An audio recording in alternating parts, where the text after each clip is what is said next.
All right. That works for me. All right. We're here with another Jazz Matters podcast, and today we're with the great, the magnificent, the wonderful Miss Jennifer Farnsworth. Hello. All right. And we also hear vocally with Vaughn Coulter, who has Jazz Beats Radio. And Vaughn, let's make sure you're in now. Hello there, everybody. Uh, In the words of one of the famous, great and never late, Brad Pye Jr. Hello there, everybody. All right then. Hello. Okay. Well, let's go ahead and get started now. Enough with the jokes. But anyway, Jennifer, for all those who don't know you, can you give us, how you started and, what brought you here to Atlanta and everything? Sure. So my background, I went to conservatories in Boston. My background was actually classical music. But in college, I went to the New England Conservatory, the Boston Conservatory. I kept hanging out with the jazz musicians. So I'd be studying classical music, but the jazz guys were way more fun. Right out of college, I went down to Florida and I was singing as Cinderella at Disney, doing their shows. And I remember there was a drummer, Ron Kopp.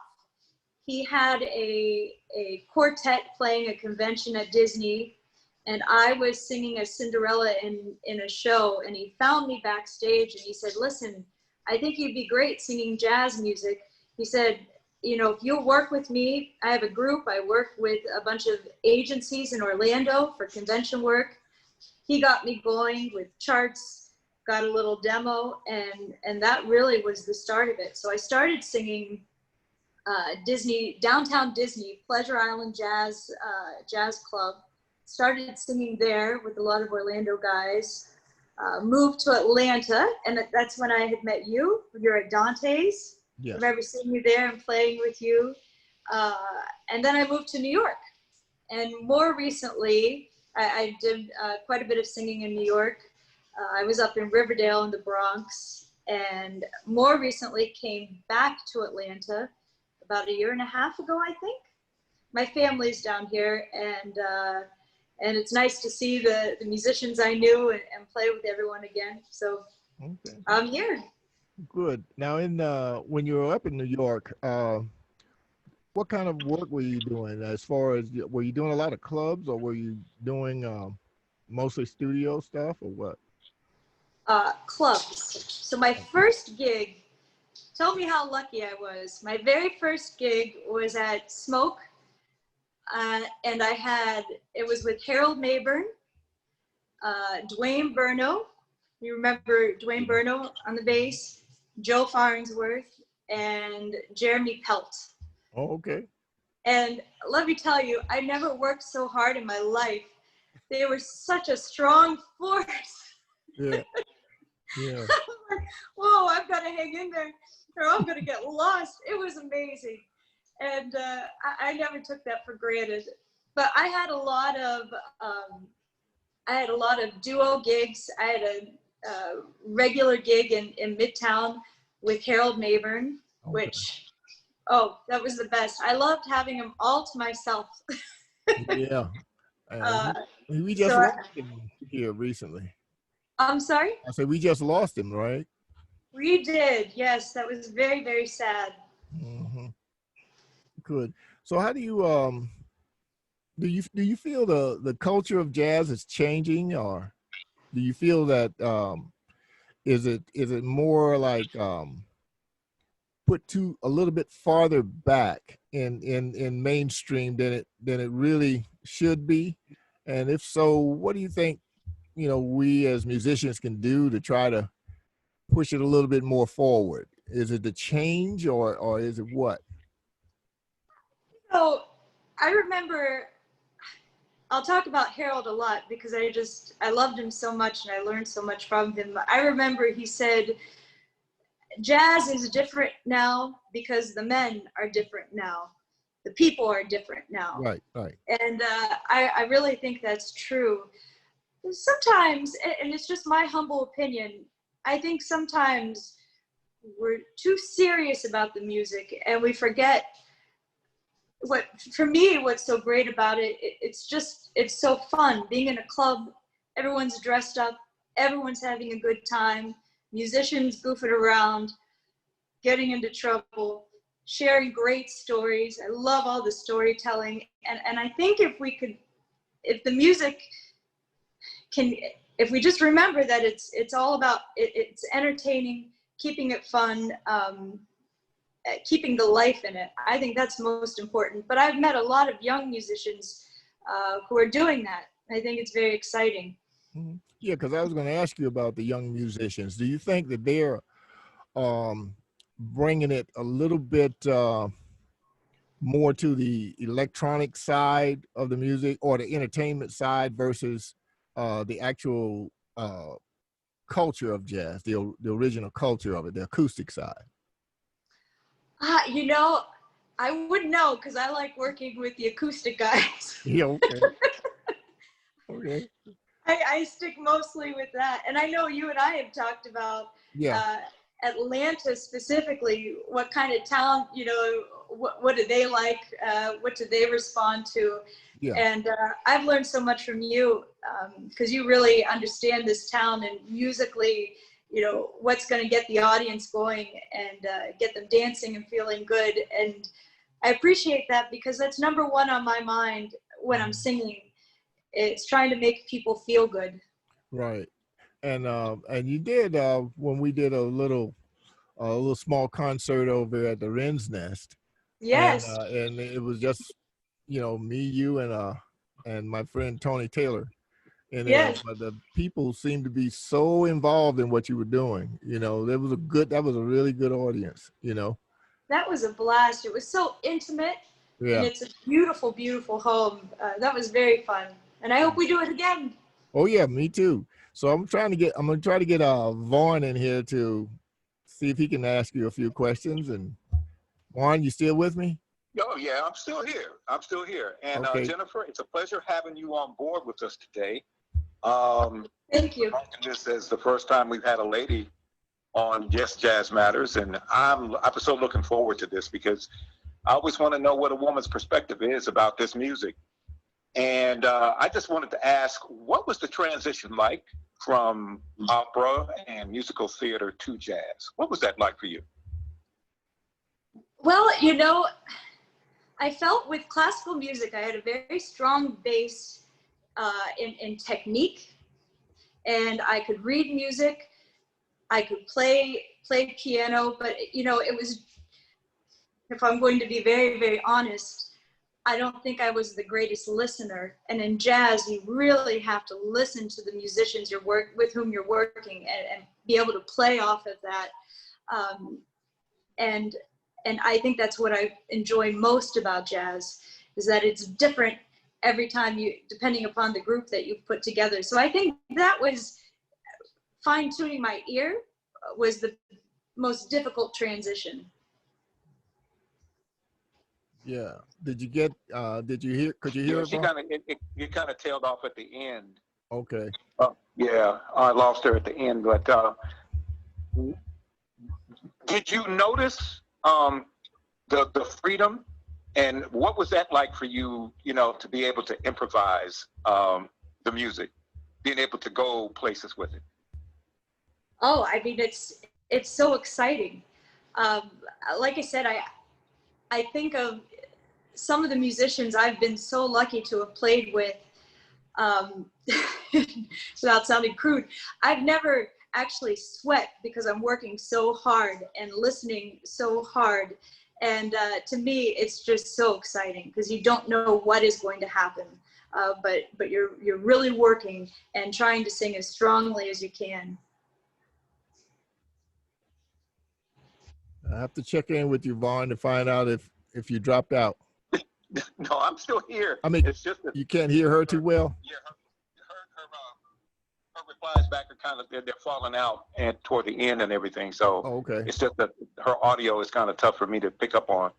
Oh, okay. I'll try to speak a little louder. Yeah, that'd be cool. I think it's more of a technical issue more than anything. Oh, okay. Okay. Well, we'll have to work that out, you know, another date. Yeah. But if you like, we talked a little bit about where the situation is now as far as nobody's really doing a whole lot of work right now. And what are you looking forward to when we get back to work? Well, I'm looking forward to seeing people like you. Well, I that'll miss help. all of my musician friends. I mean, it used to be where, you know, you maybe just casually run into people on the Right. scene, but that's not happening for sure. So I miss all of my musician friends. I've actually been very fortunate. I was telling you, I've been able to do a couple of live streams Yes. at a club in Alpharetta, and I've done one cul-de-sac concert. So a neighborhood pulled together. They did social distancing in a cul-de-sac, and I did a live concert. And I'm just missing that interaction with people. Oh, okay. Well, you're not alone. Let's say it like that. You are in good company because you're definitely not alone. As soon as we get a chance to, well, I was thinking because of my organization, when we get ready to do things, I'm having this podcast set up for several reasons. One of them is to try to reach out to the musicians that are in place like we are, that we know that like jazz and everything and perform jazz, to give them a platform to do that.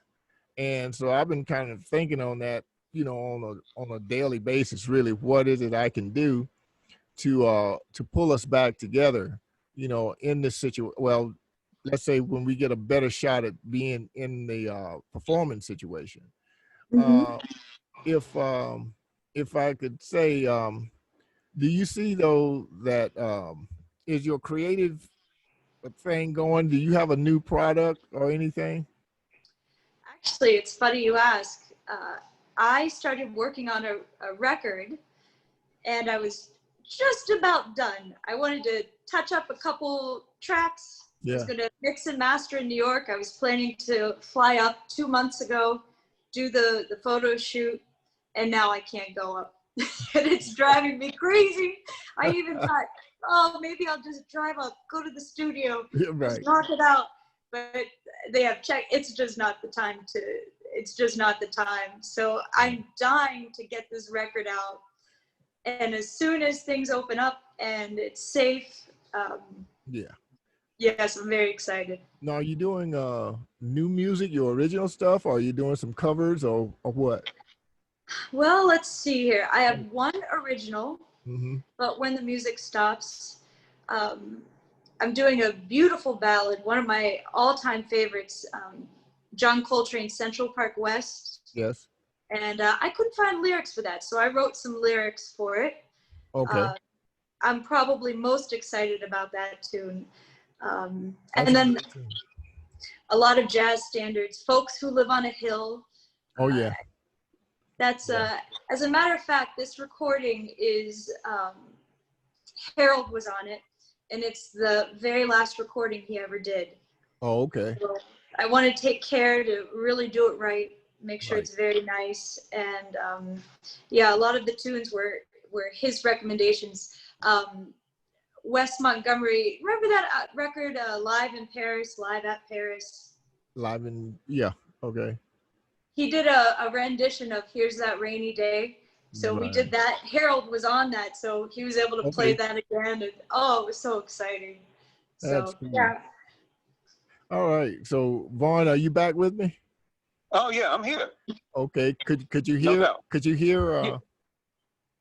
You could. Yeah, hear? I heard her. She was coming through a whole lot better there. Okay. Yeah. Now what? Okay, Vaughn, go ahead. You can continue. But I didn't want to make sure. I wanted to make sure you weren't cut off or cut out. No, Rather. no, I'm fine. I was just listening to what she's got planned, things, and talking about you know, doing lyrics to Central Park West. I must think I feel as though that's going to be a beautiful, beautiful arrangement, composition, and the lyrics. I mean, you know, when you hear it, you know, it's like something special has got to happen. Something special has got to happen with that song with lyrics. Oh yeah. So I commend you, Jennifer, with that challenge right there. Oh, thank you. You know, actually, I did hear one other person sing that ballad, I should say, Jose James, who's a wonderful singer, and I think he wrote his own lyrics for that. Yeah. But when I heard it, I thought, okay, this isn't quite, I can't quite relate to these lyrics. And I can't say that I'm a lyricist per se, but it's just such a beautifully written ballad. It was very easy. The words just came out, and it was very easy to work with that melody. Yeah, cool. Now that is a great melody, and it's a good thing you did write your own words, because I couldn't see, you know, one group of lyrics fitting everybody. You know what I'm saying? Especially in a song like that, because it means so many different things to everybody. You know, but I do know that you'll probably be now as far as your streaming. When is the next one? Do you have one planned? As far as, I'm sorry? Your live streams. Oh, I don't have one planned Okay. just yet. No. Well, I'm gonna have to make that happen then, right? Yeah. Okay, no problem. When I get the call, I jump. Well, like I said, I have to make it happen. I always have to step in and make it happen, make it right. Yeah. Okay, but Vaughn, anything else you want to ask? Yeah. Go ahead.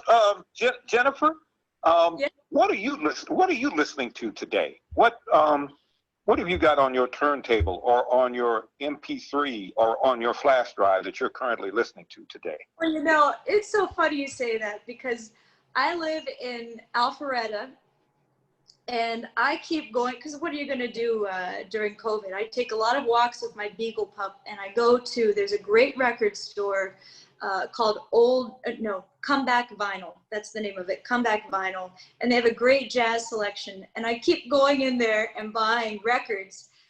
But the irony is, I don't have a record player. Oh, man. So I can tell you what I just bought.